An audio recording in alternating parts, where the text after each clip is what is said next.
And I believe people maybe finding investors or people that will invest in cleaning up the earth, preserving the earth, that'll be very beneficial as well. But I believe that's just gonna be a challenge to find the right people that actually care, and finding support teams, finding research alternatives to plastic. I feel like finding the right support teams will be a difficult situation, because not many people see the situation for what it is. A lot of people, they see the problem but don't realize how much damage is really being done unless you know or have knowledge of the situation. That's why I believe we should create a much greater awareness of the situation, so that people can be aware and support, the whole plastic pollution. And involving the government, that's going to be challenging, because it's an international problem. I believe that's probably going to be our greatest challenge because of how big the situation is. And plastic is all over the world. So it's going to be difficult to get all the governments of the world to work together to cooperate in combating against plastic pollution. Also, I want you guys to keep in mind that plastic pollution is countries that it's a world problem, and there's countries that do not really care about it real, like some people or some countries do. Some countries, they rely so heavily on plastic that it's their life income, it's the sustainability of their country. And I believe that they're not going to want to just let up so easily just because someone say, oh, they're polluting the country. I believe they're going to try to fight back, or maybe just continue to doing what they're doing. And from my research and the text that I read, is called The Pollution of the Marine Environment by Plastic Debris. It shows that there has been nevertheless some challenges and attempts to promote the conservation of the world's oceans through international legislation. But the legislation is still widely ignored, and ships are still estimated to discard 6.5 million tons of plastic per year. And that was by Jose G.B. Derrick. This is why there must be a greater awareness, so that our proposal will not go ignored.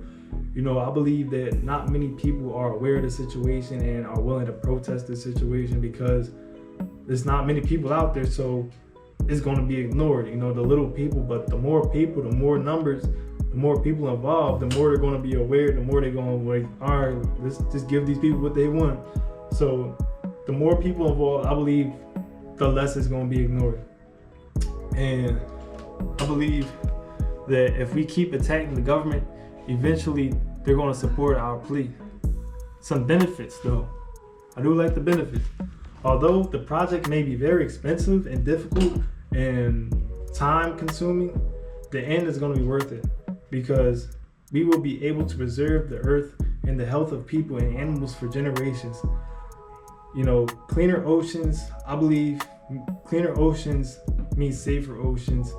And with safer oceans and cleaner oceans, there's going to be fewer plastics, fewer microplastics, and the less chance of a fish is going to eat a microplastic, and the less chance of we going to eat that fish. Well, not a microplastic, less chance of a fish going to eat plastic, and that plastic, then, it converts to us, It'd be a lot better to eat fish that are healthy than fish that's been in a filthy ocean. And the economy is going to go up, because, with healthy ocean environments, that's going to support tourism. I don't want to go to the Dominican Republic or something, or I don't want to go to Florida Keys or something, and I go down there and I see filthy oceans or filthy beaches. That's going to make me want to go somewhere else, or not even go to the beach at all. I know some people, they don't even like going to the beach, just because they always say the beach is so dirty. I'd rather just go to a pool or something.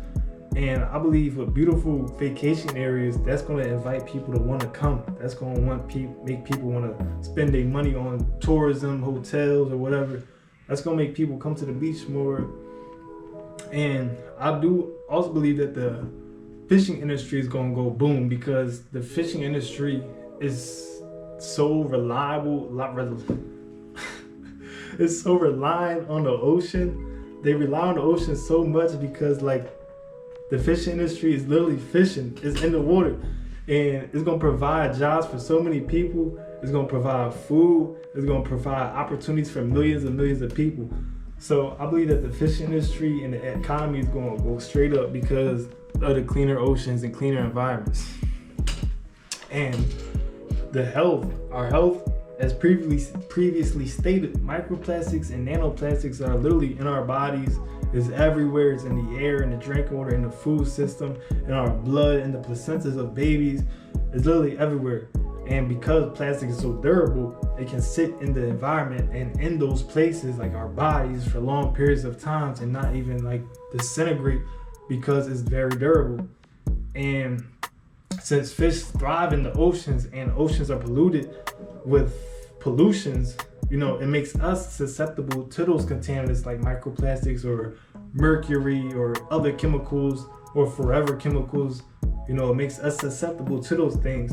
But with cleaner oceans, we can reduce hazards to our health and make us live healthier, better lives, allowing us to be able to live free from toxic exposure or toxic substances, ensuring safer food sources and more sustainable environments for a long time. You know, I'm talking for future generations down the road.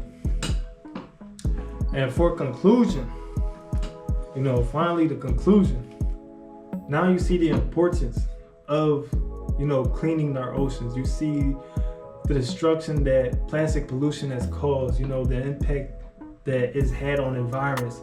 You know, this is why we must urge the government for an intervention to intervene in the situation and make a change and set standards and boundaries and mandates for these industries and even people, individual people. And like, because, you know, one person, one government cannot do this alone too. You know, it takes a village, it takes a group of governments. It's going to take the whole world to work together to find a common goal, because one country is not going to be able to do it alone. You know, we also learned that plastic is destroying ecosystem, killing marine life, and because of the food we eat, it is now in our bodies, slowly altering our health. But we researched possible solutions of spreading awareness through social media and other online platforms, the enactment of legislation to hold industries accountable, and collaborating on other government and individuals to help fund the project to help fund and protect our oceans. And to maintain this balance, we must demand for stricter laws on the production of plastic, you know, like taxing production, taxing consumption, you know, primarily on single-use objects like this plastic bottle of water here. You know, we're gonna wanna maybe tax plastic more than what it is. And also like straws too, like straws, any plastic or, you know, single-use plastics, you wanna add a tax to those, while also adding a 50-cent tax to, you know, like plastic bags and stuff, because you're only gonna use them one time. So it's like, why even get those in the first place if you can buy something like this, or you can like this, or you can buy you know, one of those bags, you know, tote bags or something that you can use for a while. You know, that would be way more, you know, convenient instead of buying a whole 50 cent or buying taxed out straws, or maybe just reduce production in general, because like plastic is destroying our earth, you know, and it's something that's very sad to the environment and to like people who actually enjoy our ecosystems and the environment.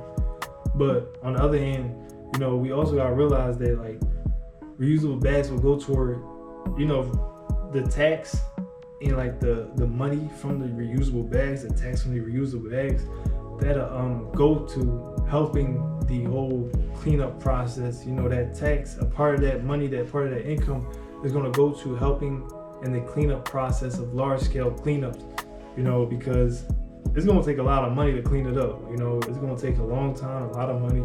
So whatever tax, whatever the money that we use or get, the money that we get from the taxes, we can use that in the cleanup process.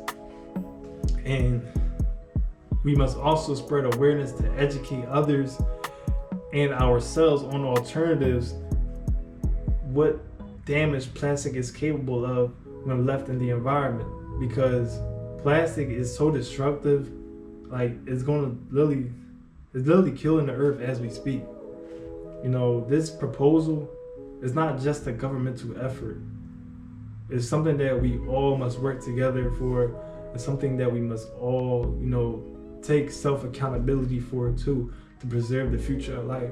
Because I know you watching this, I'm sure you have littered too before.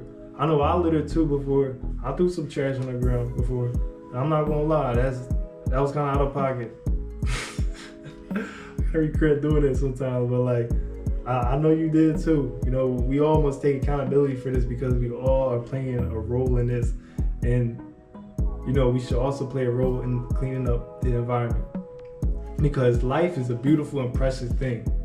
I would hate to see it be destroyed by plastic pollution, or just not even just plastic pollution, just pollution in general. I'm talking about like from, toxic gas or toxic chemicals in the air, destroying our ozone or whatever, or creating global warming. I would hate to see it die out because of our ignorance. And, I would hate to see like our beaches be filled with plastic too. Like I love going to the beach. I love going to the beach. I love going fishing. I love the water activities. I love being at the beach with my family, cooking out and stuff. I love scuba diving. I don't know if you guys ever been scuba diving. I've been scuba diving. I'm a certified scuba diver, and I love being in the water. I'm a lifeguard. I love being in the water and spending family time with my family at the beach. But, it'd be very sad to see us lose those things. But because we are now at risk of losing such a beautiful thing, this is why we must raise an awareness, demand laws, and change our habits. And with that being said, we can then turn the tide. But to be honest though, it's your choice. You can either turn the tide or you can watch the oceans die. And I really appreciate y'all for watching this here. Peace out.